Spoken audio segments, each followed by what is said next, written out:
I'm back in the bathroom here and I'm pretty excited because I just finished kind of like the last kind of unknown, kind of the last big thing that I had to figure out with Potion, and that is setting up the SSL certificates for all the websites that come through. And so you can see here it now says live, and how it does that is it basically checks to see is your domain pointing towards the Potion server that's hosting your site? And so there's kind of like a cron job that I set up that runs in the background that's going to run every minute.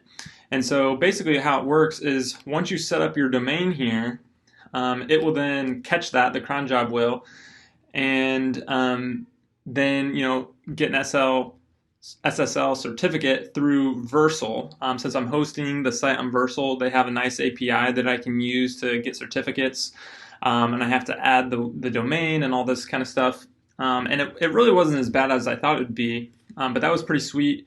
And the cool thing with this is actually the IP that you then set up with your DNS.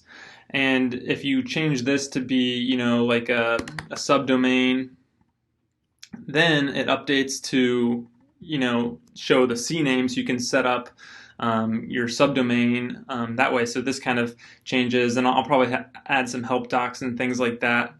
But here's like an example of, you can see this website is certified, and this is actually live, this test site. So it's all working, and pretty excited about that. So yeah, really getting pretty close here. I kind of have some kind of some details, some touch up probably to do, but I mean, for the most part, the basics of what Potion is kind of working. And so I'll probably talk about kind of my plans to kind of launch or do like a slow launch or whatever I decide to do, and kind of my plans of what I'm going to try to do for that. But pretty excited with this so far.